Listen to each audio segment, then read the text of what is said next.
Zoti Ibra, përshëndetje, si jeni? Përshëndetje. Zoti Ibra, dje u publikua raporti i Partisë Demokratike për dosjen Balluku. A janë të mjaftueshme deklaratat e prokurorëve të SPAK si indicie për deputetët që të marrin një vendim për imunitetin e Ballukut në mbledhjen e Këshillit të Mandateve? Unë besoj që çështja e mandateve dhe raporteve të dy palë, të dy anshme, të përfaqësues dhe 5 antarëve të Partisë Socialiste dhe 5 antarëve të Partisë Demokratike, besoj që do dalin me raporte të ndryshme të paraqitin kuvendit. Nuk e di ne po presim tashmë që raportet paraqiten kuvend të caktohet edhe data dhe dita e seancës, por unë besoj që në indicet që kemi parë deri tani, pra nuk është paraqitur në mënyrë eksplicite se çfarë përmendosja prej 60.000 faqe që është paraqitur Komisionit të Rregullorëve të Këshillit të Mandateve, por unë besoj që Partia Demokratike tashmë ka përfunduar raportin e saj, Partia Socialiste ndoshta akoma po presin, dhe unë besoj që në indicet që janë paraqitur deri tashmë, paraqiten fakte dhe prova të cilat për hiç vërtetës nuk janë bërë ditur apo themi për publikun për shkak të sekretit hetimor që ata kanë, pra për dëshmërinë sensitive që kanë, por unë besoj që tashmë zonja Balluku të shkarkuar si ministre dhe besoj që duhet të përgjigjet pra drejtësisht sipas kërkesës së prokurorisë drejtuar gjykatës me masë të shtrënguese dhe ndaluese që ka paraqitur prokuroria e posaçme, po unë besoj që prova më e madhe për Partinë Socialiste do jetë një provë zgjarje për sa i përket imunitetit të zonjës Balluku në seancë plenare. Besoj që tashmë me shprehje që kanë thënë deri tani deputetët e majorancës, sidomos Zoti Maja shprehur që pasa që zonja Balluku ka është e mjaftueshme për sa i përket prokurorisë posaçme që nuk e pengon në hetimin e zonjës Balluku dhe legimin e çështës për gjykim me prova që ata kanë. Por unë besoj që do ishte mirë, po të themi, që Partia Socialiste në këto momente ta peshonte mirë çështjen e imunitetit të zonjës Balluku, pasi unë kam dyshimet e mia që mund të jetë një kosto politike e Partisë Socialiste zonja Balluku në këto momente që ndodhemi, dhe këtë procedim në momentin procedural që ndodhet zonja Balluku, për shkak sepse prokuroria posaçme dhe gjykata posaçme, po të themi Partia Socialiste ka qenë gjithmonë ka pas glamurin, po themi, e simbolikës krijimit të gjykatës posaçme dhe prokurorisë posaçme pas vendimin e Shtetit Bashkuar të Amerikës dhe Bashkimit Evropian. Besoj që është një situatë e vështirë juridike për zonjën Balluku, pra nuk është në komoditet të mirë përballë prokurorisë posaçme, po unë besoj që Partia Socialiste do ta peshojë mirë për sa i përket çështjes së imunitetit të zyrtarit dhe besoj që do të shkojë ndoshta edhe drejt largimit, drejt shurjes afatit 3 mujor, i cili me 16 mars, pra për çështje dish mbaron afati 3 mujor dhe pastaj çështja nuk është e nevojshme që të kalojë në parlament dhe është e zaruar. Por besoj që faktori ndërkombëtar tashmë ka arritur dozën, po themi, e presionit ndaj majorancës për shkak të çështjes sensitive që ka korrupsioni ndaj zyrtarëve të lartë, sidomos ndaj ministrave dhe në këtë rast zonja Balluku ka qenë dhe ministre e transportit dhe energjisë dhe trashëgimit dhe kryeministre. Pra, nëse ne flasim për një prokurori posaçme, e cila është krijuar posaçërisht për krimin për krimin e organizuar dhe për korrupsionin e zyrtarëve të lartë. Pra, çështjet penale që përgjithsisht që gjykon dhe shtetëror prokuroria posaçme dhe gjykata posaçme janë për këto dy elementë kryesor. Dhe unë besoj që Partia Socialiste duhet të jetë shumë e vëmendshme, shumë e balancuar për sa i përket marrëdhënieve me prokurorinë posaçme dhe gjykatën e posaçme. Sipas raportit të Partisë Demokratike, prokuroria ka dokumentuar 11 akte penale ndaj zonjës Balluku me vlerë 1.1 miliard euro. Cili është opinioni juaj? Shiko, vlera është përdoruritur në disa sektorë të investimeve që ka pas Ministria e Transporteve, si Unazën e Madhe, disa lotet Kumon Kashar, Kuneli, Llogaras, janë një çështjes të cilat leqojnë investime strategjike, po themi, për Shqipërinë, të cilat të gjitha këto kanë qenë, po themi, në mbikëqyrjen e Ministrisë së Transporteve dhe të RSH-s. Por unë besoj që gjithë kjo vlerë, pra është një vlerë investimi, është një vlerë investimi për 1.1 miliard eurosh, për këtë që përmenda, dhe prokuroria posaçme ka ngritur akuzat për pabarazinë tendera në këto objekte, po themi, që janë ndërtuar, por prokuroria posaçme dyshon që ka pabarazinë tendera, ndoshta mund shkojnë edhe një akuzë që është edhe korrupsionit të zyrtarëve të lartë. Nuk jemi akoma në nivelin e akuzës nga ana e prokurorisë, por në të ardhmen me ç'po duket dhe me ç'po shihet ka mundësi të kemi edhe një akuzë tre, përsa për jo vetëm për zonjën Balluku, por ndoshta për persona të tjerë, akuzën e korrupsionit. Por unë besoj që kjo çështje do një hetim pavarur, do një hetim të mirë, sepse janë çështje shumë teknike, inxhinierike, pra nuk është një hetim i thjeshtë, po themi të një kohë gjatë, që të hetohet dhe besoj që prokuria e posaçme në gjithë këto përsëritjen e 11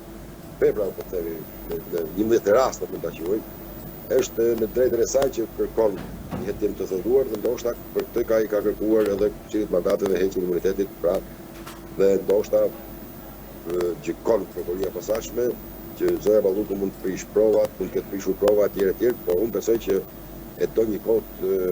mjaftueshmërisht të mirë që kjo çështje të hetohet në thelb, sepse siç e përmenda ka shumë gjëra teknike për sa i përket hetimit të kësaj çështje. Po sipas Partisë Demokratike, duke qenë se masa e re e sigurisë ndaj saj është argumentuar nga prokurorët e SPAK me sjelljen e Ballukut pas marrjes si e pandehur me tentativat për të prishur provat të kërcënimit të dëshmitarëve përmes grupeve kriminale dhe vartësve të saj. Shikoj, në rast se ka ndodhur Zoja Balluku ketë imituar dëshmitar ose jetë munduar që të kërcënojnë nëpërmjet grupeve kriminale të ndryshme, dëshmitar të ndryshëm ose vartë të saj, atëherë kjo do ja shtoj më shumë pjesën penale dhe besoj që do ishte një skandal vetë kjo pjesë pastaj, pavarësisht çështjeve që kjo ka si e pandehur pranë prokurisë posaçme, dhe besoj që do ishte rasti i parë në Shqipëri që zyrtarja e lartë përdor banda kriminale për sa i përket intimit të dëshmitarëve ose mbylljes gojës të dëshmitarëve. Por unë nuk e besoj, nuk kemi prova akoma, po unë nuk e besoj që Zoja Balluku në kushdo tjetër që shkojë aq larg sa përdor grupe kriminale për të lëvizuar dëshmitarë ose për të lëshuar dhënjet e tyre. Kjo do ishte një rast unik në Shqipëri, në 35 vite demokraci dhe sistemin e drejtësisë, për sa i përket kësaj çështje, sepse nuk ka ndodhur asnjëherë, pavarësisht grupeve kriminale të ndryshme janë munduar që të imitojnë dëshmitarë të prishin prova, por një zyrtar i lartë të shkojë të bashkëpunojë me grupe kriminale për shkak të imitojë dëshmitarë në një proces penal të tillë, ky do ishte një rast skandalos për gjithë përdeves. Zoti Ibraj, nga ana tjetër, sa i fortë qëndron juridikisht raporti i Partisë Demokratike dhe sa prej tij është argument ligjor e sa narrativ politike? Shkoj në çdo proces kur është bipartizan, kuptohet që ka narrativa politike është brenda, por unë besoj që Partia Demokratike i intereson dhe është në drejtë e saj që ta përdorë politikisht që të Balluku në çështjen e kujt tjetër zyrtarit lart që është i përfshirë në korrupsion ose në pavarësim tjetër ose në shpërblimin e detyrës, por unë besoj që në pjesën e drejtësisë, pjesa narrativës politike jetë në një anë sepse është ligji që flet, është kodi i procedurës penale dhe kodi penal që parashikojnë veprat penale dhe besoj që Partia Demokratike ka disa ekspertë që njohin mirë atë fushë, që zoti Bardhi në këtë rast, dhe unë them që narrativa politike është në drejtën e tyre, por narrativa politike në raste të tilla, dhe sidomos në prokurinë e posaçme nuk mund përdoret sepse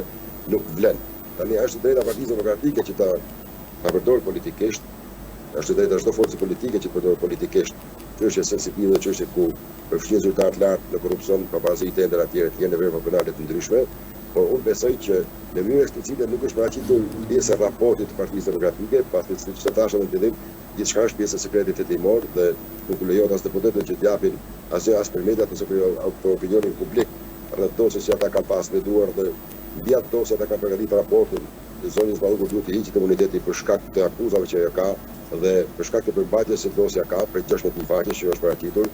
dhe unë besoj që është në drejtën e tyre që ata mund ta përdorin politikisht, por në fund, në finale, fare, pastaj do jetë peshorja parlamentit, do jetë deputetët e parlamentit që do e peshojnë se deri ku dhe si, sipas raportit që do paraqisin të dy palët në parlament, pastaj do jetë vota ajo që do ndaj pjesën e peshësh politike për sa i përket çështës Balluku. Unë kam një mendim timin personal për sa i përket kësaj çështje, unë mendoj që Zoja Balluku u dëshmekon që kjetë tërheqjen dhe të ishte më e çlirt për sa i përket paraqitjes para prokurisë posaçme,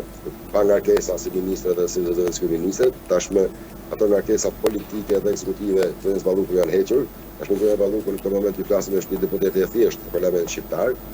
por prokuria posaçme ka ngul që për hir të procesit penal, të pastësisë procesit penal dhe të detyrimit të Zonës Balluku që do prish prova të tjera, ndoshta tashmë kërkon edhe si deputetë të hiqet imuniteti, pa që Zoja Balluku të ishte zhveshur nga imuniteti dhe të jetë i barabartë si të tjerët para ligjit pa imunitet. Besoj që vakumi që është krijuar në ndryshimet ligjore të Kodit Konstitucional vitit 2018 për sa i përket vendit 342.1 ka pasur vakum ligjor dhe ndoshta prokuroria e posaçme ka shfrytzuar këtë vakum ligjor të nën Kodit Konstitucional për përzonimin e zonës Balluku nga ekzekutivi dhe zhurma e madhe që dim që u bë atëherë në ankimin që bëri zoti Rama në gjykatë kushtetuese. Tashmë dia është parë edhe vendimi që ka kushtetuese, ku të dy palët, 4-4 siç janë ndarë, po themi 4-4 për mua është 4 - 4 është 0, një vendim nul, i cili nuk do një vendim me korum të nevojshëm, unë do kisha pasur dëshirë që të delshim me një vendim të saktë, pra me 5-3 po themi. Megjithatë, vendimi që ka kushtetuese deri diku i ka dhënë një zgjidhje jo totale, por një zgjidhje të përhapur, i ka dhënë mundësinë që deputetët që gjykojnë edhe mbi çështjen e zonës Balluku për sa i përket sepse pothuajse majoranca ka kërkuar që ishte dakord që gjykata kushtetuese të shpallte një vendim dhe mbi bazën e vendimit gjykata kushtetuese ata të jepshin opinionet e veta. Besoj që gjykata kushtetuese e ka zëruar deri diku pra ti kryetar pavarësisht se je ministër kush do të qofsh, je i barabartë para ligjit dhe duhet të vijë para ligjit, dhe unë besoj që vendimi i gjykatës kushtetuese ka dalë në kohën e duhur, pra si pagit na ndajnë që çështja tashmë të shkojnë në parlament dhe të kemi instancë plenare për sa i përket imunitetit të Balluku, por besoj që ngarkesa politike që ka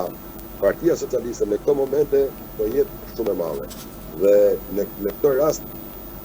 do shohim interpretim edhe të një gjykatë kushtetuese të instancave parlamentare, gjithashtu do shohim edhe interpretimet e dy raporteve të Partisë Demokratike të Partisë Socialiste.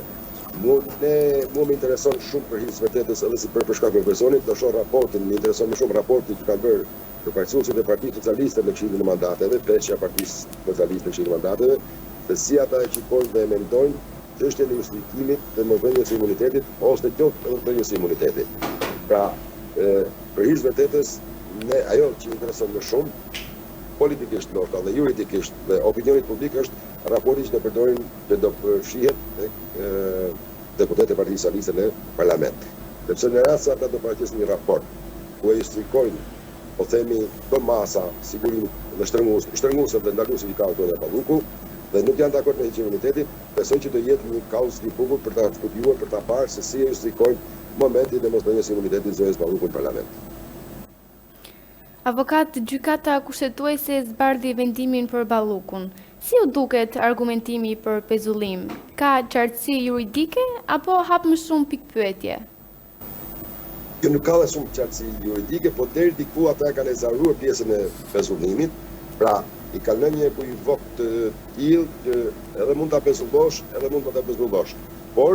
përgjithsisht për mua vendimi që ka kushtetuese ka thënë që pezullimi është i drejtë.